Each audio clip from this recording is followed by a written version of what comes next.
Olá, queridos amigos, é uma grande alegria sempre esse horário em que nos reunimos, primeiramente sempre para agradecer a Deus pela nossa vida, pela nossa família, pelas nossas dificuldades em que tanto aprendemos. Agradecemos o Senhor da vida, as bênçãos incessantes que recebemos, tantas sem muitas vezes percebermos de pronto. Agradecemos a Jesus, esse nosso mestre querido, que nos ensina com todo o seu amor e toda a sua paciência. Rogamos aos benfeitores espirituais e guias que nos protejam, que nos direcionem e que nos dê a intuição necessária para melhor entendermos e aplicarmos as lições de Jesus nos nossos dia a dia, nas situações mais simples. De coração agradecido sempre pelas mensagens trazidas do plano espiritual, por esse grande benfeitor Emmanuel. Hoje nós iremos fazer a leitura da mensagem de número 34 do Livro da Esperança, que tem como título Deveres Humildes. E Emmanuel, de início, nos traz o Evangelho de Marcos, no capítulo 12, versículo 43, em que nos diz: em verdade vos digo que esta pobre viúva deu muito mais dos que antes puseram suas dádivas no gasofilácio. Que é a história da viúva que coloca lá suas únicas moedinhas no local que o templo recolhia dinheiro, para poder fazer os seus trabalhos, a manutenção das suas atividades. Então, Emmanuel, a partir desse item 34 dessa mensagem, ele entra aqui no capítulo 13 do Evangelho segundo o Espiritismo, que tem como título que a vossa mão esquerda não saiba o que dá a vossa mão direita.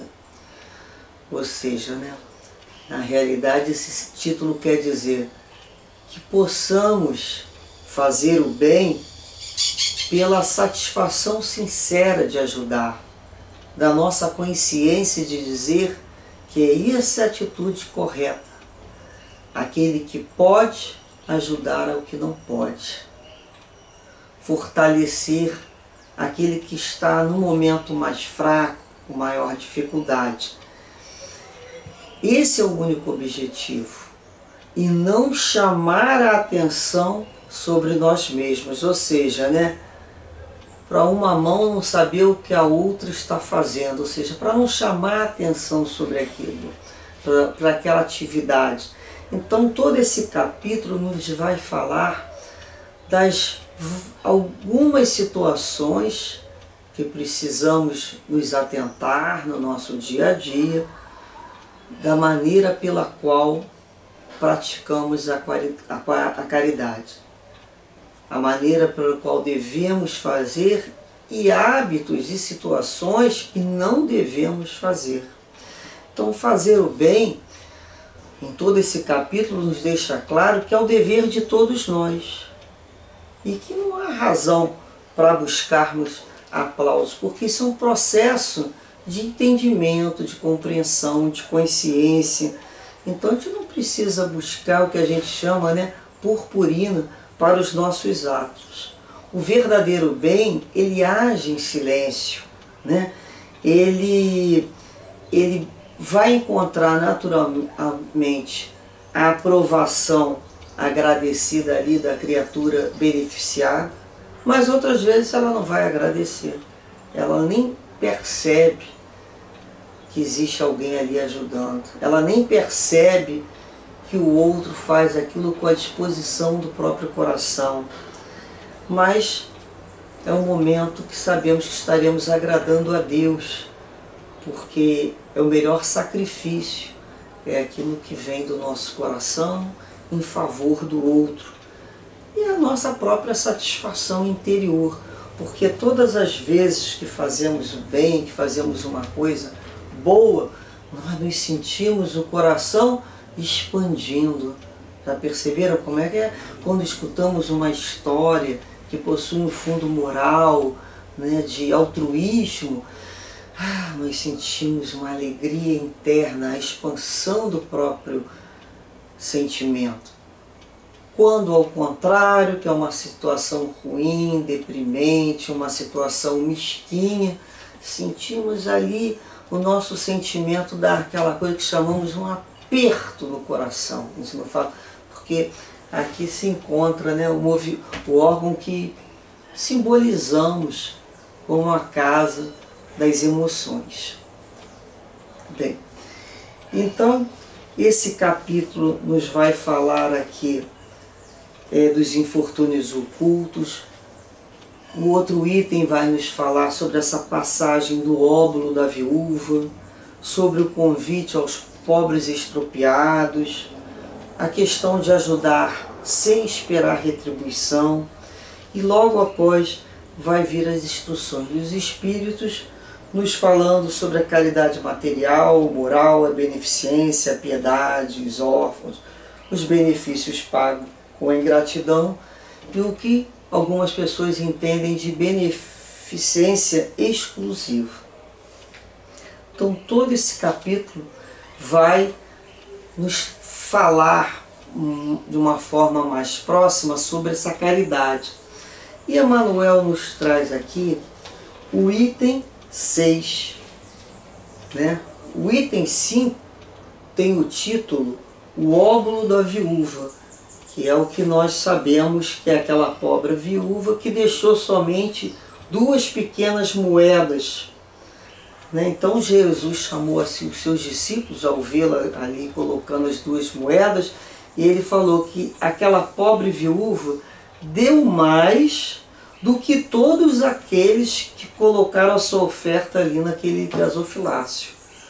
Porque os outros deram do que tinham em abundância, e ela ofertou do que lhe era necessário, deu mesmo tudo o que tinha, tudo o que lhe restava para viver. Quer dizer, qual foi o esforço maior? Então a questão do objetivo é sempre esse. Qual o esforço que estamos fazendo naquele momento? Então Jesus chama a atenção de outros que colocaram certamente muitas moedas, e daquela pobre mulher que só colocou 2. O que foi levado em consideração? A quantidade ou a qualidade do sentimento ali envolvido, do desprendimento? Porque eu dar aquilo que não me faz falta, daquilo que já está sendo um peso morto, é muito diferente de dar aquilo que me é importante também. É o desapego para atender a outros. Então, quando conseguimos, né, perceber nessa caridade, desse sentimento maior que envolve qualquer situação para não causar nenhum tipo de melindre ou uma situação de humilhação para aquele que recebe. Então o item 6, Kardec aqui nos fala sobre as pessoas, né, que gostariam muito de fazer um pouco mais, mas elas não possuem, né, elas dizem que não têm. Então elas gostariam até de receber um dinheiro extra, né, como se diz, ganhar até na loteria. Se eu ganhasse na loteria, se eu tivesse esse dinheiro, eu poderia ajudar. Então, ele vai aqui nesse item nos dizer que, na realidade, essas pessoas que dizem isso, a maioria delas está sonhando com o meio fácil de enriquecer, sem sacrifício, né? E arranjando ali uma desculpa para correr atrás das ilusões, com a questão de poder melhor ajudar. e elas não reconheceram ainda dentro das situações o objetivo maior. Quem é que está recebendo mais? Aquele que doa ou aquele que recebe a doação? Nós já aprendemos a doar? Nós já aprendemos a ajudar? Nós já sabemos de que fazer para ajudar? E quando estamos na outra posição, já aprendemos a receber? Já aprendemos a reconhecer aquele benefício? Percebemos então que existem várias fases. Algumas pessoas não se dão conta mesmo que aquilo foi um ato de beneficiá-lo, mas acham que os outros não fazem mais do que a obrigação. Então ela não tem ainda nem a condição de fazer um reconhecimento. Todos nós já vivenciamos essas situações. E outros gostam de chamar a atenção sobre aquilo que estão fazendo. Ainda sentem essa necessidade. Então faz parte do processo. É melhor do que não estar fazendo nada, sem dúvida nenhuma. Sinal que ele já está caminhando. Mas será que já não podemos nos disciplinar? Sabe aquelas pessoas que têm necessidade de contar baixinho? Olha, eu vou te contar baixinho o que eu fiz. Sabe fulano? Eu ajudei tal. Na realidade, não tem diferença nenhuma ele está falando baixinho ou está falando de uma forma natural. Ele está dando publicidade a uma atitude que deveria ser, aquietada, em silêncio. Ele está expondo aquele que foi ajudado. Ele, de alguma maneira, ele acha que está fazendo uma coisa muito especial, quando, no entanto, sabemos que com o desenvolvimento do nosso senso moral, isso é uma prática mais do que natural. É uma prática quase que de senso comum. A gente vai olhar e falar assim, mas eu não fiz mais do que a minha obrigação diante de Deus. Então não é porque eu me vangloriar de ter sido uma pessoa honesta, de ter sido uma pessoa ética, de ter colaborado com a obra do mundo. Eu faço mais do que a minha obrigação. Eu moro nessa casa e faço parte dessa família. Qual é o grande diferencial? São os outros, mas eu não me guio pelos outros. Meu mestre é Jesus. Então quando eu me comparo com Jesus, eu vejo o quanto que eu ainda tenho que aprender a ajudar. Então as nossas percepções vão sendo modificadas. Então Emmanuel nos traz aqui esse item 6, nesse parágrafo, na realidade o último parágrafo do item 6, que nós pedimos a licença para ler pelo menos esse último parágrafo completo. Ele nos diz que, sem dúvida, a satisfação de poder socorrer amplamente a indigência seria grande, mas se essa satisfação for negada, é preciso que a pessoa se submeta a fazer o que pode. Repararam aqui? Fazer o que pode, dentro das suas possibilidades. É aquele famoso ditado, não adianta você desvestir um santo para vestir o outro. Não era assim que antigamente as pessoas falavam? Ou então, a coberta é curta, se você puxar muito para cima, o pé fica descoberto. Se empurrar muito para baixo, aqui em cima é que a área do peito que vai ficar descoberta.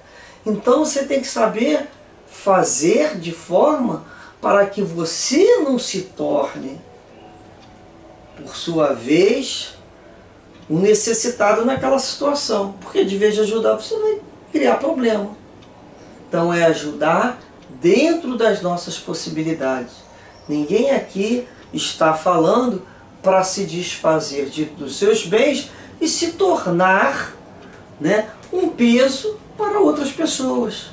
Isso não teria sentido. Então ele fala aqui, olha, Aliás, aí é que ele vem explicando, Kardec, não é só com ouro que se pode secar as lágrimas, e não devemos ficar inativos só porque não possuímos o ouro, né? A quantidade, o bem. Aquele que sinceramente quer tornar-se útil aos seus irmãos, encontra 1000 oportunidades de fazê-lo. Que as procure e as encontrará. Se não for de uma maneira, será de outra, porquanto não existe ninguém que no pleno uso das suas faculdades não possa prestar um favor qualquer, confortar, suavizar um sofrimento físico ou moral, tomar uma atitude útil.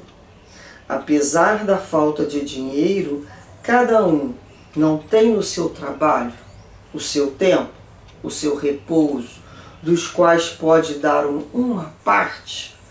Nisso também consiste a dádiva do pobre, do óbolo, da viúva.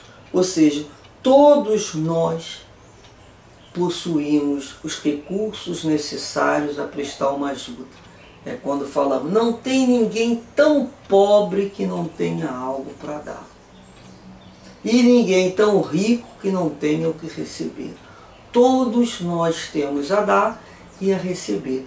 Então, se eu não tenho uma condição, né, financeira, é porque eu estou ajustando essa caridade com o significado de dinheiro, apenas de dinheiro. Nós não lembramos que há pouco tempo lemos ali em Atos, no capítulo 3, a passagem de Pedro e João, que foram no Templo Formosa, junto ali o aleijado, que ele pede o dinheiro, pede ouro, e Pedro fala, né?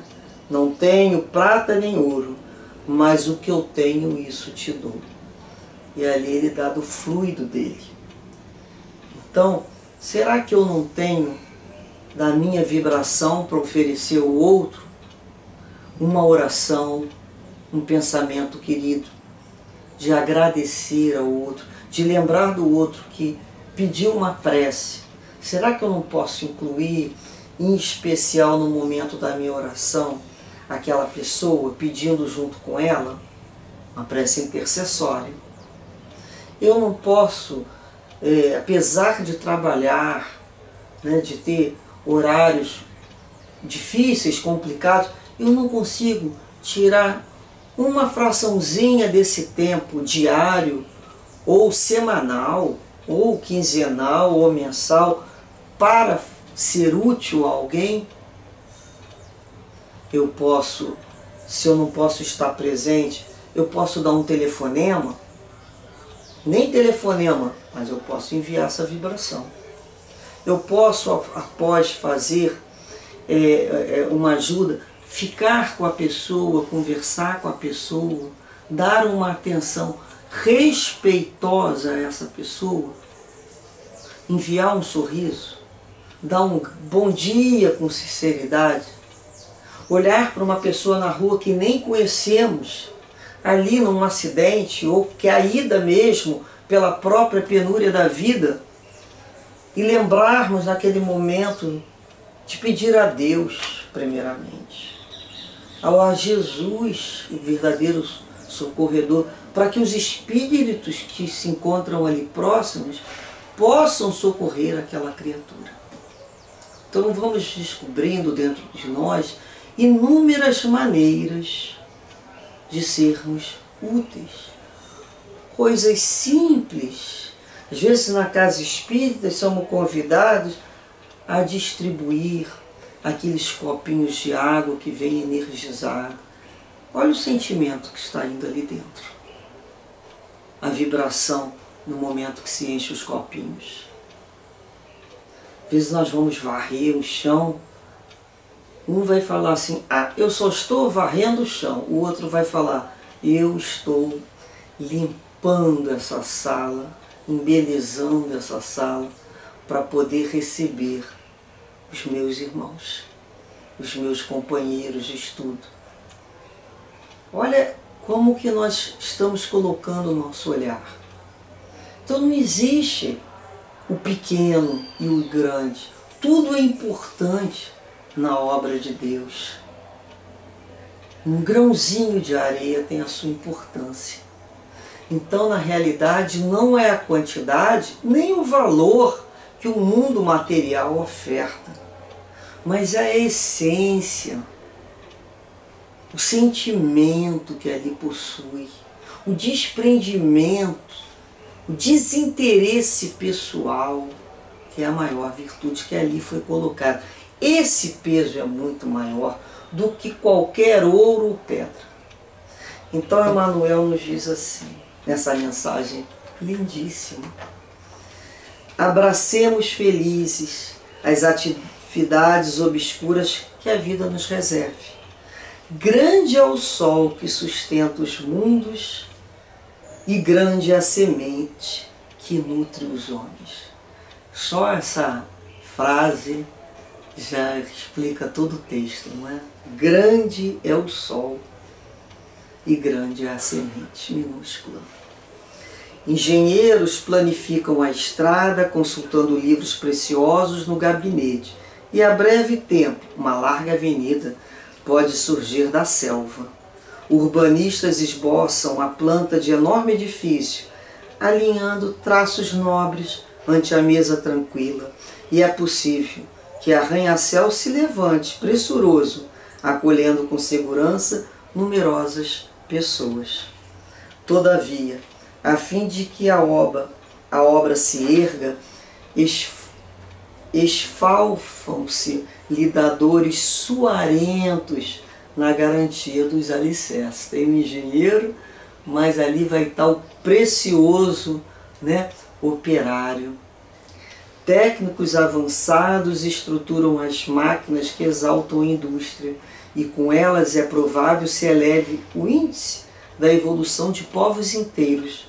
No entanto, para que isso aconteça, é indispensável que operários valorosos exponham as próprias vidas junto aos fornos candentes de ferro e aço. Negociantes de prol arregimentam os produtos da terra e por eles conseguem formar a economia e o sustento de grande comunidade. Mas semelhante vitória comercial exige que anônimos semeadores chafurdem as mãos no limbo da gleba, né, da terra. São aqueles, os cultivadores, né, os que trabalham realmente no setor agrícola. Não perguntes quem sou, nem digas nada vale. Honremos o serviço que invariavelmente nos honra, guardando-lhe fidelidade e ofertando-lhe as nossas melhores forças, ainda mesmo quando se expresse através de ocupação supostamente esquecida na retaguarda. Supostamente. Nos princípios que regem o universo, todo trabalho construtivo é respeitável. Repare esse dispositivo da lei divina funcionando em ti próprio. Caminhas e pensas, de cabeça içada à glória do firmamento, contigo, por ti mesmo, não avançarás para frente sem a humildade dos pés. Então a minha cabeça vai pelo seu pensamento a buscar compreensões, a buscar entender o que existe de mais abstrato. Ela voa, podemos dizer, o pensamento voa, mas enquanto isso meu pé caminha, e por sinal com certa dificuldade até no meu caso. Então é um passinho mesmo de cada vez, apesar da mente às vezes já está voando, querendo já se encontrar. E nós vamos perceber que somente aqueles que sabem se desincumbir de tarefas supostamente simples é que serão chamados para mais tarde a eles serem convidados e confiados serviços um pouco mais complexos. Como que nós vamos chamar um estagiário dá um serviço complexo, ele ainda não aprendeu o beabá. Nós estamos aqui, não nos enganemos no beabá, nós estamos aqui como alunos de Jesus, aprendendo a servir. Lembramos, né, de André Luiz, que conta para Chico Xavier que a última encarnação ele tinha sido médico, e o médico bem querido no sentido de renome, e quando chega no plano espiritual, se ele quisesse algum serviço, se ele se achasse que poderia aprender, né, o serviço que tinha no momento, e tinha que ser disputado, era para ser maqueiro. E ele na hora ficou sem entender. Ele foi maqueiro. Então às vezes a gente acha que nós, né, não valemos, não temos condições de um grande serviço, mas também não nos colocamos para fazer um pequeno serviço. Vocês já repararam o que é a tal da comida gostosa, que geralmente os filhos gostam tanto, da comidinha da mãe? Por que será? Às vezes vai no restaurante comer um prato lá de um chefe, uma comida toda sofisticada, não é ruim, mas sente saudade da comidinha da mãe, da avó, da madrinha. O que é isso? Eu me lembro com imenso carinho de uma merendeira da escola, né, em que ela me sorria ao botar alimento no meu prato, aquele macarrão com salsicha que até hoje eu tenho a vontade de novamente poder prová-lo. Porque ali tinha o quê? Ali tinha amor. Ali tem amor, tem carinho. Por isso que quando estamos cozinhando, devemos ajustar os nossos pensamentos, sentimentos, porque ali estamos usando das nossas mãos. Estamos trabalhando junto ao alimento, a água, que é altamente, né, receptivo de fluidos. Então quando eu estou ali limpando, varrendo, e eu fazendo aquilo com todo o meu amor, com todo o meu entendimento de estar sendo útil, quem sou eu? Eu sou alguém que estou aqui aprendendo a servir. Onde quer que seja que eu possa ser útil. Às vezes eu posso chegar num lugar, né, vamos dizer, lá numa casa espírita, e já tem gente para fazer uma série de atividades. Mas olha, você quer fazer isso? Mas já fulana já chegou mais cedo, está fazendo, a outra está fazendo. Mas a Beltrana que vinha descascar aqui os legumes para o seu pão, não veio. Opa, aqui ó, uma oportunidade de eu ir ali descascar um legume. Fulano que veio fazer a limpeza, deixa eu pegar uma vassourinha e limpar isso aqui. Olha a alegria de poder participar. Quem que é mais importante? Quem que é mais importante? Por acaso alguém ali é mais importante? O que está fazendo palestra, o que está dando aula, o que está fazendo a comida na casa espírita, o que está arrumando lá as marmitas para serem entregues às vezes à noite, o que está descascando o legume, o que está fazendo o asseio da sala, o que está limpando um banheiro, um vaso sanitário. Que ideia é essa que nós temos ainda? Tira um desses trabalhadores e vamos ver como é que fica todo o restante do conjunto. Não somos especialistas em nada. Quando nos colocamos junto a Cristo, ao Cristo, nós nos colocamos à disposição para aprendermos a fazer o que for que seja necessário naquele momento. Eu sou útil naquela situação. Da mesma forma, numa reencarnação, fui chamada para tal atividade. Mas você não foi chamado para ser o doutor? Não, Nem maqueira às vezes não tem condições de ser. Então quando a gente começa a parar para pensar, tudo que fizermos, que já tenhamos a consciência do verdadeiro valor do sentimento ali colocado, o valor do amor, de olhar, estamos fazendo para Jesus. Primeiramente, lembremos sempre disso. Existem os chefes, né, os caciques de variadas tribos na vida. Mas meu mestre é Jesus. No fundo, estamos sempre trabalhando para o Cristo. Que Jesus assim nos abençoe, fortaleça sempre o nosso desejo de sermos úteis nos mais simples deveres, nos mais simples, mas que ali possamos colocar de nós, dos nossos melhores sentimentos. Muita paz, muita luz para todos nós, para as nossas casas, para todos aqueles em que nesse momento nos recordamos de pedir um pouco mais de luz e de serenidade. Que Deus abençoe a todos nós. Graças a Deus.